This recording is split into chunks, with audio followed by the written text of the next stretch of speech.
Disons-nous les choses avec Sarah El Attar, hashtag ambition, par l'éloquence 2020.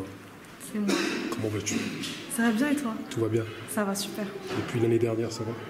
Écoute, ça va. On est de retour, donc ça va. Pour ceux qui ne connaissent pas le concept de par l'éloquence. Alors, par l'éloquence, c'est un concours d'éloquence qui démocratise en fait l'éloquence. Du coup, nous, on défend l'idée que les concours d'éloquence, justement, ne sont pas l'apanage uniquement des facultés de droit, de magistrature. Et on élargit, en fait, on est le premier concours d'éloquence en France à s'adresser aux 16-25 ans et on est le plus grand concours de ce type-là. Donc vous êtes le plus grand concours de ce type-là et... C'est ça. Donc vous êtes le concours le plus ouvert, on va dire. C'est ça, et le plus grand par rapport à ce public, aux 16-25 ans. Parce qu'on a des concours qui sont assez connus, qui sont assez plébiscités, mais qui s'adressent à une tranche d'âge plus grande. Et du coup, depuis combien de temps existe ce concours par l'éloquence? Alors ce concours, il a été créé en janvier 2019, sachant que moi j'avais déjà organisé d'autres concours auparavant et que je me suis basée sur ça pour justement tirer des leçons de mes expériences précédentes et peaufiner le projet final qui est par l'éloquence aujourd'hui. Du coup, Eloquentia est une bonne source d'inspiration par rapport à parler d'éloquence. Alors Eloquentia, c'est un partenaire. Après, c'est une source d'inspiration comme tous les concours d'éloquence qui peuvent exister. Et c'est vraiment un partenaire avec qui on travaille beaucoup. On a des coachs qui viennent de là-bas. Moi-même, je suis coach certifié Eloquentia puisque j'ai passé la formation. Et on travaille ensemble sous forme d'échange de bons procédés. Et du coup, par le biais de ce genre de concours, ça permet de mettre en évidence la langue française qui, comment dire, est pratiquée dans les quartiers populaires et dont beaucoup ne sont pas au courant forcément. En fait, ce concours, il sert surtout à apprendre à parler, apprendre à bien s'exprimer, parce qu'aujourd'hui, je dis souvent ça, aujourd'hui on est dans une société où malheureusement quand on ne sait pas parler, on n'existe pas. Donc nous, notre objectif, c'est de donner justement des outils aux jeunes et de leur permettre de pouvoir véhiculer leurs idées et verbaliser leurs pensées en fait. Et moi, je travaille dans le social, dans l'insertion sociale, et on s'est rendu compte avec mes collègues sur Massy dans le 91 que pas mal de jeunes, notamment entre 16 et 25 ans, utilisaient le même type de langage, peu importe où ils se trouvaient. C'est-à-dire devant un patron, comme devant leurs potes, comme devant leurs parents. Effectivement. Et toi, tu l'as décelé ce problème avec certains jeunes en tout cas? Oui, effectivement, et c'est marrant parce qu'on en discutait tout à l'heure avec Rahma, qui est la membre de l'équipe Hashtag Ambition qui chapeaute justement le projet par l'éloquence, qui a pris le flambeau dessus, et on s'est rendu compte que les jeunes justement avaient un type de langage et qu'ils utilisaient ce langage-là en fait peu importe les circonstances et les situations dans lesquelles ils se trouvaient. C'est effectivement aussi pour cela qu'on utilise l'outil par l'éloquence, pour permettre aux jeunes de s'adapter. En fait, on peut s'adapter à des situations en utilisant des langages sans pour autant se travestir et en restant soi-même. Donc, on n'utilise pas de toute façon le même langage pour parler avec ses amis que pour parler avec ses parents. Et donc, nous, ce qu'on essaie de leur expliquer, c'est que de la même façon, dans certains contextes sérieux, pour passer un entretien, pour faire une conférence, pour faire quelque chose, on doit tenir un certain registre de langage. Après, rien n'empêche quand même de rester soi-même et de garder son identité, c'est super important. Du coup, vous, quelque part, avec ces concours d'éloquence, vous apprenez à cette jeunesse qui aujourd'hui a entre 16 et 25 ans à être des caméléons, quoi. Comme certains d'entre nous le sommes, c'est-à-dire arriver à maîtriser le langage familier, comme le langage soutenu, comme le langage courant. Oui, on peut dire ça comme ça. Après, effectivement, nous, ce qu'on veut vraiment leur transmettre, c'est que on peut être capable de s'exprimer, on peut être capable de parler avec un langage soutenu et rester soi-même en fait. Cette année, pour finir, parce que je sais que tu es assez pressé. Non, dis-moi. Tu as des choses à faire. Tu vois, vu que tu es dans l'organisation, ça a été une année assez agitée pour toi.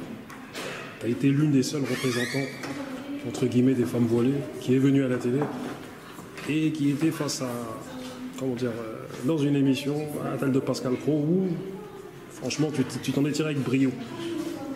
Quel petit bilan tu fais de cet entretien que tu as eu avec eux et de cette année 2019 qui...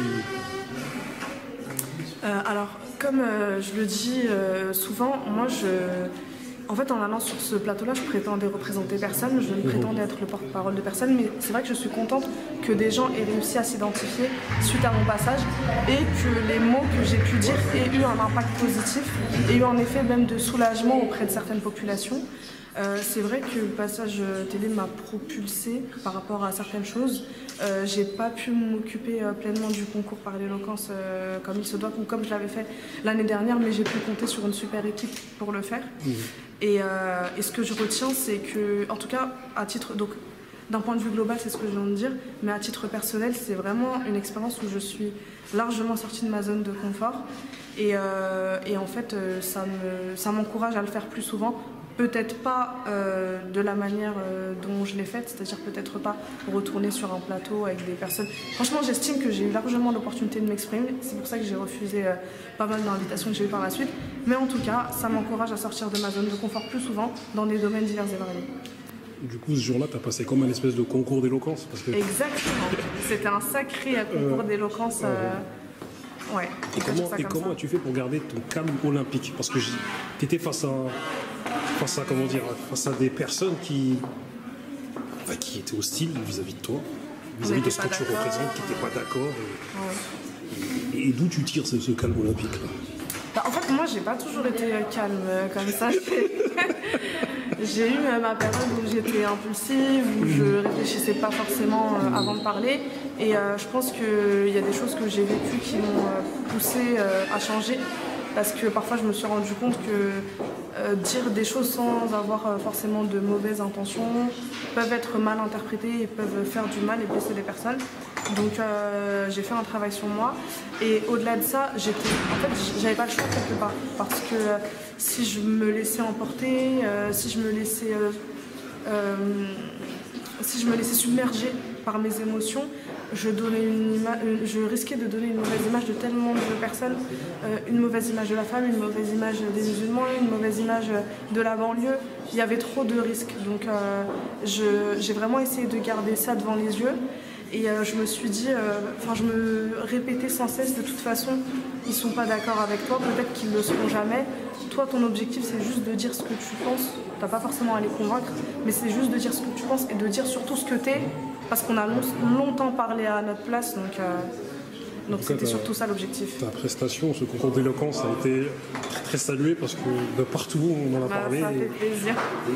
Et là, on s'est dit, elle nous a représentés. Elle nous a représentés, elle a réussi à se défendre face à Pascal Praud et toute son équipe. Et son équipe, oui.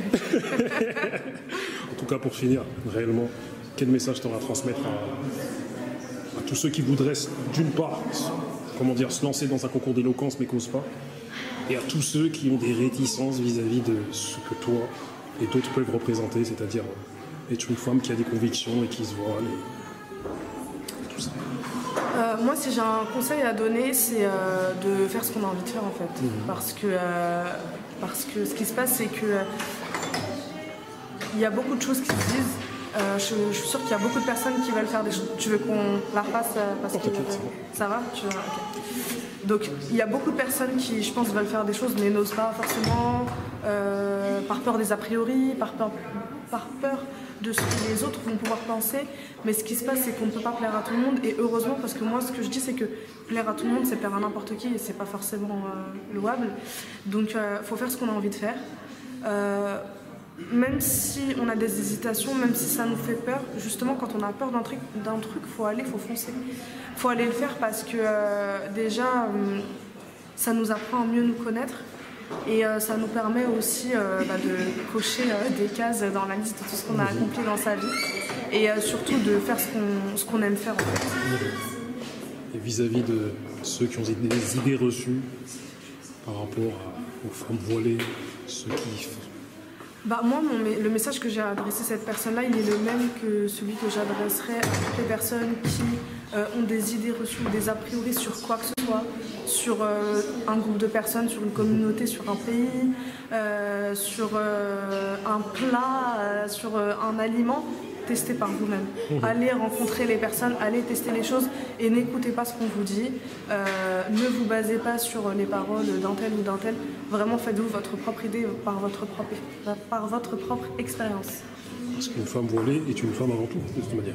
Et surtout, une femme, pour moi, c'est une femme qui porte le voile, c'est pas une femme voilée. Exactement, excuse-moi. Parce qu'on dit... Non, mais c'est Ça s'est banalisé aujourd'hui, et on entend tellement souvent, même moi ça m'arrive de me reprendre, et on ne dira jamais d'une femme qui porte une mini-jupe que c'est une femme mini-jupée, donc c'est une femme qui porte un voile, et c'est un vêtement qui fait partie de son identité, mais elle ne se résume pas à ça, et ça c'est important. Je sais que tu es pressé. Non, vas-y, je t'en prie. C'est ma dernière question. Depuis 20 ans, ils nous parlent des femmes qui portent le voile. Ils sont en train de nous faire des théories.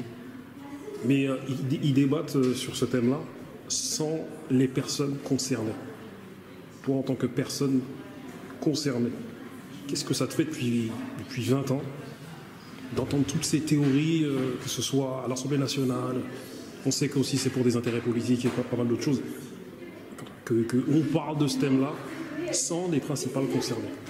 Alors moi déjà, ça fait un moment que je regarde plus la télé, donc je pense que... je sais ce qui se dit parce que je revois les flashbacks sur les réseaux sociaux, mais j'y prête pas trop d'attention, et très honnêtement je me sens beaucoup mieux depuis que j'ai été sur ce plateau-là, parce que j'ai eu l'opportunité justement de m'exprimer en mon nom, suite à une dizaine de jours où on avait justement parlé des femmes qui portent un foulard en leur absence. Donc moi ça m'a fait beaucoup de bien, et je pense que de toute façon les médias veulent nous faire croire que la majorité des personnes pensent comme ça, mais moi j'y crois pas du tout, parce que dans le cadre de mes projets professionnels, associatifs, citoyens, peu importe, je rencontre beaucoup de personnes, et la plupart des personnes que je rencontre sont assez intelligentes pour ne pas tomber dans ce piège. Donc je suis plutôt optimiste pour l'avenir à long terme. Donc je pense qu'ils noient le poisson, c'est-à-dire pour cacher les vrais problèmes de la France, on invente de faux problèmes. Selon toi, est-ce que c'est ça?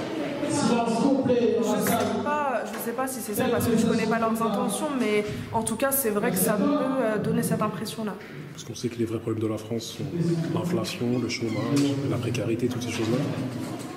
En tout cas, je te remercie. Merci à toi. On se voit très bientôt. À très bientôt, merci encore. Ciao.